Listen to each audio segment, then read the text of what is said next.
Depuis toute jeune, je savais que j'allais marier. C'est vrai, dans notre culture, le mariage, c'est vraiment une étape inévitable de la vie. J'irai pas jusqu'à dire que c'est une obligation, mais c'est réellement ancré dans nos mœurs. Mais depuis que j'ai rencontré Radit, le mariage, c'est devenu une évidence.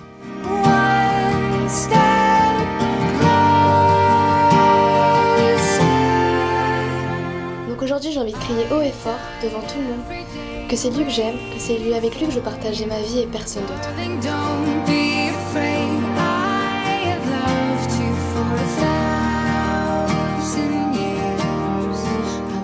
Ce mariage, c'est prêter serment, le serment de se soutenir à vie, l'un et l'autre, de se protéger mutuellement, d'avancer ensemble, d'avoir des projets, de voyager, découvrir de nouveaux endroits, vivre des moments magiques et inoubliables.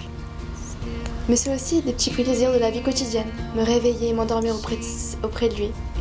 Voilà ce que représente vraiment le mariage.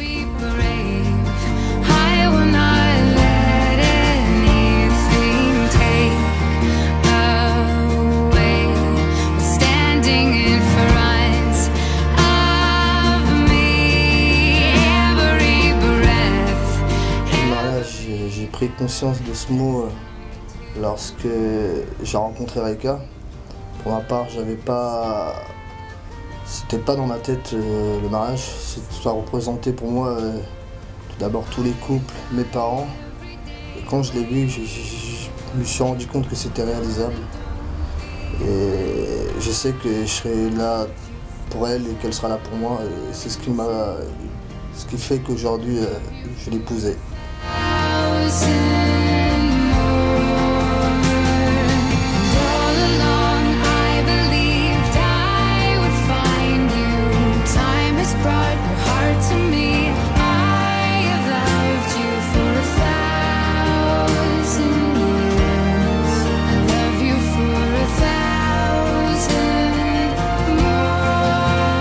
C'est vraiment l'homme de ma vie. Je sais, ça peut paraître un peu cliché de dire ça, mais c'est réellement ce que je ressens.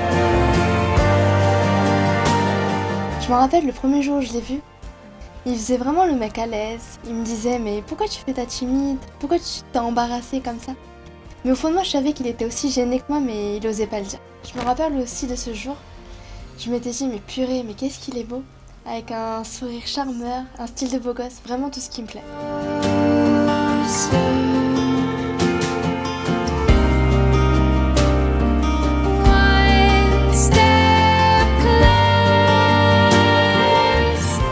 Je sais que tout dépend de deux personnes, de la relation qu'il y a entre deux personnes.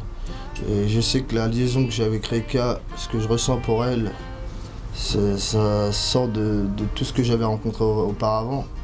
Et voilà. Plus le temps avance et plus notre relation évolue. L'apparence passe au second plan. Je découvre un homme sensible, mature, avec une vraie voix d'homme, généreux, qui aime pas blesser les gens. Il est drôle aussi, même si je rigole facilement, je le trouve vraiment marrant. Il arrive à me donner le sourire à n'importe quel moment.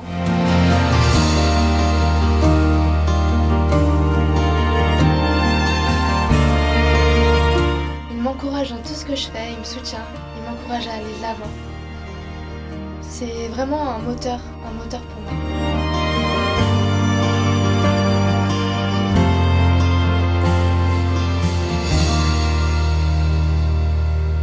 Je me rappelle à l'époque quand je l'ai rencontré, à cette époque-là, il n'y avait pas encore d'amour.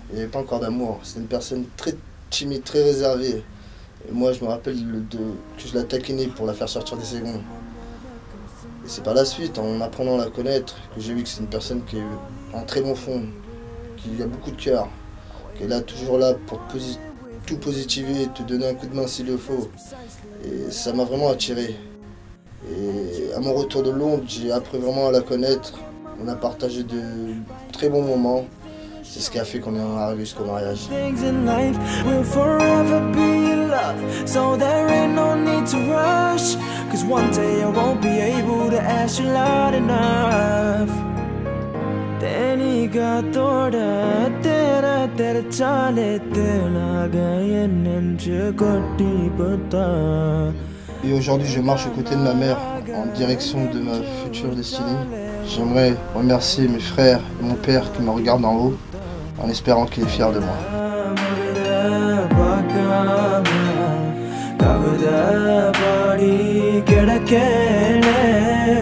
Aujourd'hui, je suis la plus heureuse. J'avance au bras de mon père pour rejoindre mon mari. Avec quand même un peu de nostalgie. C'est vrai, fini la vie de princesse, chouchoutée par les parents. D'ailleurs, je voulais vraiment vous remercier, papa et maman, d'avoir sacrifié votre vie. Si aujourd'hui on a d'aussi belles vies, c'est vraiment grâce à vous. Et j'espère une chose, c'est que vraiment je pourrai vous rendre ce que vous nous avez donné. Et enfin que vous profitiez de la vie.